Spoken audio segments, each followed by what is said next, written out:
नमस्कार मित्रांनो, स्वागत आहे आपणा सर्वांचं मनपूर्वक आपल्या या YouTube चॅनलमध्ये। मित्रांनो, शिक्षक पात्रता परीक्षा म्हणजेच महा-टी-ई-टी आता येत्या नोव्हेंबर महिन्यामध्ये 23 तारखेला होणार आहे आणि यावर्षी बघू शकता आपण तब्बल 4,75,000 उमेदवारांनी शिक्षक भरतीच्या या परीक्षेकरिता नोंदणी केलेली आहे। मित्रांनो, आकडा खूप मोठा आहे आणि आजचा टॉपिक देखील तेवढाच महत्त्वाचा आहे, त्यामुळे व्हिडिओला शेवटपर्यंत तुम्ही नक्की बघावं। मित्रांनो बघा, आजचा आपला टॉपिक काय आहे की वाढलेली स्पर्धा आणि शिक्षक भरतीचे पूर्ण विश्लेषण। यामध्ये आपण स्पर्धा खरंच वाढलेली आहे का, त्याचबरोबर शिक्षक भरतीवर या स्पर्धेचा काही परिणाम होईल का, त्याच नंतर पास टक्केवारीचा परिणाम काय होणार आहे, त्यानंतर मानसिक परिणाम आणि तयारी यावर त्याचा काही परिणाम झालेला आहे का, त्यानंतर दीर्घकालीन परिणाम याचे काय झालेले आहेत, या संदर्भामध्ये सगळी डिटेल माहिती घेणार आहे मित्रांनो। त्याचबरोबर एवढी वाढ होण्याची काय कारणे आहेत की मागच्या वर्षीचा जर आढावा घेतला तुम्ही, म्हणजे 2024 मध्ये जी टी-ई-टी झाली होती त्यामध्ये किती उमेदवारांनी सहभाग घेतला होता बघा या ठिकाणी, आणि आता ही वाढ होण्याची काय कारणे आहेत, या सगळ्या टॉपिक विषयी डिटेल माहिती घेणार आहे मित्रांनो। आणि व्हिडिओला सुरुवात करण्याच्या अगोदर माझी तुम्हाला विनंती आहे की जर तुम्ही चॅनलवर नवीन असाल तर चॅनलला सबस्क्राइब करा, त्याच्या बाजूच्या बेल आयकॉनला प्रेस करा, जेणेकरून तुम्हाला असेच नवनवीन व्हिडिओज मिळत जातील। चला तर मित्रांनो, सुरू करूया आजच्या व्हिडिओला। तुमचं देखील स्वप्न शिक्षक बनण्याचं असेल तर तुमच्यासाठीच हा व्हिडिओ तयार केलेला आहे मित्रांनो, कारण शिक्षक होण्याच्या अगोदर तुम्हाला शिक्षक होण्याची पात्रता धारण करायची आहे आणि ती म्हणजे शिक्षक पात्रता परीक्षा। यावर्षी 2025 ला संपूर्ण राज्यातून 4,75,000 उमेदवारांनी परीक्षेला नोंदणी केलेली आहे आणि हा आकडा मागच्या वर्षीच्या तुलनेत 1,17,000 या एवढ्या संख्येने मोठा आहे। मागच्या वेळेस किती विद्यार्थ्यांनी फॉर्म भरला होता तर 3,58,000। 2024 मध्ये जर तुम्ही बघितलं तर 3,58,000 उमेदवारांनी या परीक्षेसाठी नोंदणी केली होती आणि यावर्षी मात्र 1,17,000 एवढे विद्यार्थी वाढले। मग याचा परिणाम काय होईल, स्पर्धा खरंच वाढली आहे का? होय मित्रांनो, तर आपण बघूया यामध्ये आता स्पर्धेमध्ये वाढ झाली आहे का। मग आता हे वाढ होण्याची काय कारण आहेत अगोदर आपण ती बघूया। या ठिकाणी बघा, वाढ होण्याची काही कारण आहेत ती मी तुमच्या समोर सादर करतोय। बघा, पहिलं कारण काय आहे या ठिकाणी, शिक्षण सेवेमध्ये प्रवेश। बघा, शिक्षण सेवेत प्रवेश हे आपलं पहिलं कारण आहे। म्हणजे ज्या उमेदवारांना शिक्षक व्हायचं आहे त्या प्रत्येक उमेदवारांनी फॉर्म भरलेला आहे, म्हणजे या ठिकाणी नवीन उमेदवारांची नोंदणी या ठिकाणी अपेक्षित आहे। नवीन उमेदवार मोठ्या प्रमाणात आलेले आहेत। नंतर शासनाने अजून तो काही निर्णय दिलेला नाही, परंतु सुप्रीम कोर्टाचा आदेश आलेला आहे की जर तुम्ही शिक्षण क्षेत्रामध्ये शिक्षक म्हणून कार्यरत असाल तरी देखील तुम्हाला पदोन्नती हवी असेल तर पदोन्नतीसाठी तुम्हाला टी-ई-टी द्यावी लागेल। त्यामुळे सेवेमध्ये कार्यरत असलेले सर्व शिक्षक बंधू आणि भगिनी यांनी देखील टी-ई-टी साठी फॉर्म भरलेला आहे। म्हणजे ते ऑलरेडी शिक्षक झालेले आहेत आणि तरी देखील त्यांना बढती पाहिजे, प्रमोशन पाहिजे, त्यासाठी त्यांना टी-ई-टी द्यायचे आहेत, म्हणून अनेक हजारो उमेदवारांनी टी-ई-टीचा फॉर्म भरलेला आहे। त्यानंतरचा मुद्दा, आता जे कार्यरत शिक्षक आहेत त्यांच्यामध्ये प्रमोशन होतं आणि दुसरं समूह साधन प्रमुख अर्थात केंद्र प्रमुख या पदासाठी देखील आता सर्वोच्च न्यायालयाच्या निर्णयानुसार टी-ई-टीची अट लावण्यात आलेली आहे आणि त्यांना टी-ई-टी काय केलेलं आहे, अनिवार्य केलेलं आहे। टी-ई-टी पात्रधारक, टी-ई-टी पात्रताधारकच हे सगळे या ठिकाणी त्या पदावर राहू शकतात। म्हणून जे काही ऍक्च्युअल मध्ये नवीन कॅन्डिडेट्स या भरती परीक्षेसाठी येणार होते त्यांच्या व्यतिरिक्त ऑलरेडी सध्या कार्यरत उमेदवार देखील नोंदणी करीत आहेत। म्हणजे जे कार्यरत उमेदवार आहेत यांची संख्या ही ऑलरेडी वाढलेली आहे। आणि दुसरी गोष्ट काय की नव्याने येणारे उमेदवार या वर्षी देखील जे डी-एड झालेले आहेत, त्यांचं डी-एडचं शेवटचं वर्ष आहे, असे देखील कॅन्डिडेट आहेत की जे ही परीक्षा देण्यासाठी येत आहेत। तर बघा, नोंदणी वाढली म्हणजे नेमकं काय झालं, चला तर बघूया आपण। नोंदणी वाढली म्हणजे काय, बघा मागच्या वेळेस टी-ई-टी साठी किती उमेदवारांनी फॉर्म भरला होता तर हा 3,58,000 उमेदवारांनी। बरोबर आहे. त्याच्यानंतर यंदा ती संख्या किती झाली आहे, तर यंदा ही संख्या 4,75,000 झालेली आहे. म्हणजे एकूण वाढ किती झालेली आहे, तर आपण आताच बघितलं आहे ती एकूण वाढ म्हणजे 1,17,000 एवढी झालेली आहे. मग आता याचा शिक्षक भरतीवर काही परिणाम होईल का, हा अतिशय महत्वाचा आणि एक मोठा प्रश्न आपल्या समोर उभा राहिलेला आहे.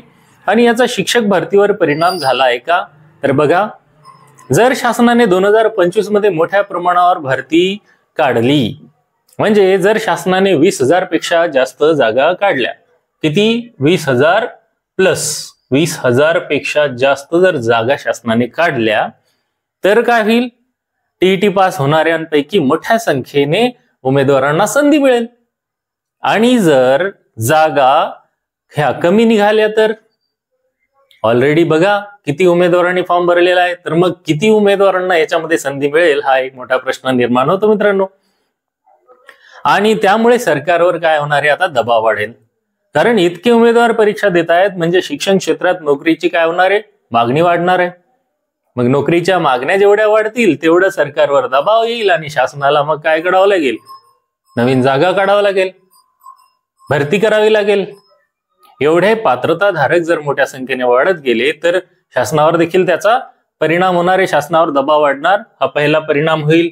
नंबर 2चा परिणाम काय होईल, की हा जो आहे दुसरा मुद्दा, पासची टक्केवारी वाढेल का, तर बघा आता टीईटी मध्ये मागच्या वर्षीचा जर आपण पासिंग रेट बघितला तर तो 10 ते 15% एवढा दिसून येतो.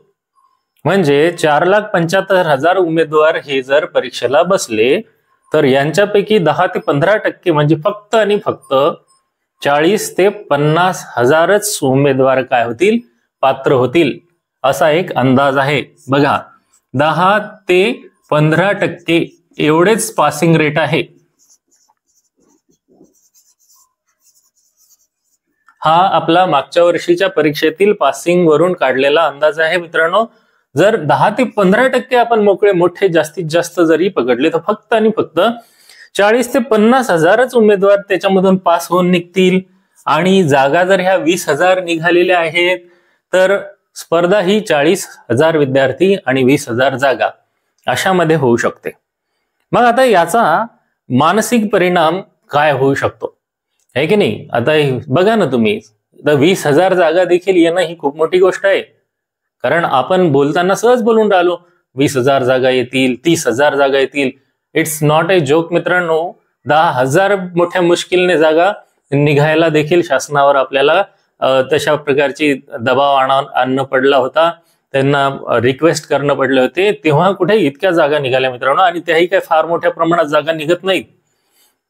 या वर्षी देखील सर्वांनी मिळून, तुम्ही सर्वांनी जी काही अभियोग्यता धारक आहात किंवा परीक्षा देणारे विद्यार्थी आहात, या सगळ्यांनी मिळून शासनाला विनंत्या केल्या पाहिजेत.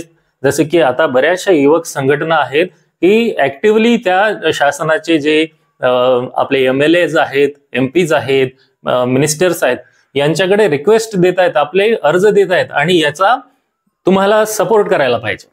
होय मित्रांनो, मी मनापासून सांगतो की जर तुम्ही सपोर्ट केला या गोष्टींना तरच जास्तीत जास्त जागा निघतील. आणि जर जागा जास्त निघाल्या तरच ती शिक्षक भरती आहे ना सार्थक होणार आहे. नाहीतर कमी जागेमध्ये सामाजिक आणि समांतर आरक्षण, त्याच्यानंतर माध्यम विषय, या अनेक गोष्टींमध्ये जो हाय मेरिट आहे तो वाला लागू शकतो किंवा मग लो मेरिट वाला आहे तो लागू शकतो. हे जे आहे निवडीचं चक्र, याच्यामध्ये आपण अडकून पडू शकतो मित्रांनो. त्याच्यामुळे जास्तीत जास्त जागा आल्या तर जास्तीत जास्त उमेदवारांना संधी मिळू शकते.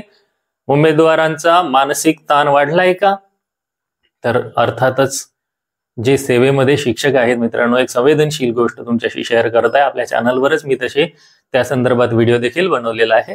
तुम्ही बघू शकता की जे सेवेमध्ये कार्यरत अध्यापक आहेत यांना अक्षरशः जीवनयात्रा संपवण्याची वेळ आलेली आहे, त्यांना सुसाईड देखील करायला भाग पडावं लागलेलं आहे. तर असे परिणाम याचे दिसून येत आहेत. टेन्शन वाढलंय का, होय. बरेचसे जे कार्यरत शिक्षक आहेत त्यांना आता इतक्या वयानंतर पुन्हा परीक्षा द्यायची, तर त्यांचा मानसिक परिणाम होताना दिसत आहे, त्यांचे गंभीर परिणाम दिसत आहेत. त्यांच्याकडून या निर्णयाला, समजा आता शासनाने निर्णय घेतलेला नाही पण कोर्टाचा तर आदेश आहेच, याला काहीतरी मार्ग काढावा अशा संदर्भात मागण्या सुरू आहेत मित्रांनो. तर हा एक मानसिक परिणाम या भरतीचा दिसून येत आहे. याचा दीर्घकालीन काही परिणाम दिसून येतो का? बघा, आपण आता हा परिणाम बघितला. शिक्षक भरतीवर काय परिणाम होऊ शकतो? तर स्पर्धा वाढली आहे का? निश्चितच स्पर्धा वाढली आहे मित्रांनो. कारण मागच्या वर्षीचा आकडा बघा आणि या वर्षीचा आकडा बघा. 1,17,000 उमेदवार शिल्लक आहेत. त्याच्यापैकी कार्यरत उमेदवारांची संख्या जर आपण काढली तर ती काही फारशी निघणार नाही. मग ही स्पर्धा निश्चितच वाढलेली आहे. दुसरा मुद्दा, शिक्षक भरतीवर परिणाम होणार का? हो, शिक्षक भरतीवर परिणाम होणार आहे. जागा कमी निघाल्या तर स्पर्धा अटीतटीची होईल आणि मेरिट पण जास्त लागू शकतो. त्याच्यानंतर मानसिक परिणाम आणि तयारी. मानसिक परिणामाबद्दल आपण बोललेलो आहे. मानसिक परिणाम होताना दिसून येत आहे आणि याचे दीर्घकालीन परिणाम असे म्हणता येतील की 2025च्या टीईटी नंतर पात्र उमेदवाराची एक मोठी बॅच निर्माण होईल. 2025ची ही जी टीईटी झाली ना, तर याच्यानंतर संपूर्ण महाराष्ट्रात तुम्ही पाहू शकता 4,75,000 उमेदवार टीईटी दिलेले असतील आणि त्यातून पासआउट जेवढे होतील हे एवढी हजारोमध्ये किंवा काही लाखोमध्ये ती संख्या गेलेली असू शकते मित्रांनो. त्यामुळे TIIT म्हणजेच आपली शिक्षक अभियोग्यता आणि बुद्धिमत्ता चाचणी, याच्यामध्ये कॉम्पिटिशन निश्चितच वाढणार आहे. आणि ही कॉम्पिटिशन जेवढी वाढेल तेवढा काय होणार आहे, तेवढा कॅन्डिडेट्सवर देखील त्याचा आणि शासनावर देखील त्याचा काय वाढणार आहे, प्रभाव आणि दबाव वाढवलेला दिसून येणार आहे मित्रांनो. तर आता या भरतीमुळे काही मोठ्या प्रमाणावर संधी निर्माण होतील का? याच्यातून आपल्याला एक निष्कर्ष काढावा लागेल की एवढ्या मोठ्या प्रमाणात शिक्षक पात्रतेच्या परीक्षेमध्ये कॅन्डिडेटनी नोंदणी केलेली आहे, तर त्याच्यातून काहीतरी पॉझिटिव्ह आउटकम मिळेल का? तर निश्चितच काय होईल आपल्याला की मोठ्या प्रमाणात संधी निर्माण व्हायला पाहिजेत आणि मोठ्या प्रमाणात संधी निर्माण व्हायच्या असतील तर जास्तीत जास्त मोठ्या प्रमाणात जागा देखील तेवढ्याच आल्या पाहिजेत. म्हणून मिशन 100% भरती किंवा मिशन 70,000 जागा किंवा 30,000 जागा इतक्या मोठ्या प्रमाणात जर जागा आल्या तरच काही ना काही आउटपुट त्यामधून निघून येऊ शकतो मित्रांनो. त्यामुळे आपण देखील जर टीईटीची तयारी करत असाल, आपण देखील अभियोग्यता धारक असाल किंवा शिक्षक होण्याचं तुमचं देखील स्वप्न असेल तर मित्रांनो या चॅनलला तुम्ही सबस्क्राईब करून घ्या. आणि आजचा व्हिडिओ तुम्हाला कसा वाटला हे कमेंटमध्ये नक्की नोंदवा. या शिक्षक भरतीची जी प्रक्रिया आहे, ज्यामध्ये आपण आज विषय घेतला की वाढलेली स्पर्धा आणि शिक्षक भरतीचं विश्लेषण, हे तुम्हाला कसं वाटलं हे देखील कमेंटमध्ये नक्की नोंदवा. किंवा तुमच्या इतरही काही प्रतिक्रिया असतील तर त्या देखील कमेंटमध्ये नोंदवा. आणि पुन्हा एकदा तुम्हाला विनंती करेल की व्हिडिओ आवडला तर लाईक करा, चॅनलवर नवीन असाल तर सबस्क्राईब करा, बेल आयकॉनला प्रेस करा, जेणेकरून तुम्हाला असेच नवनवीन व्हिडिओज मिळत जातील. तर आजच्यासाठी एवढंच. पुन्हा भेटूया अशाच नवीन माहितीपूर्ण व्हिडिओमध्ये. तोपर्यंत आपण सर्वांना खूप खूप शुभेच्छा. धन्यवाद.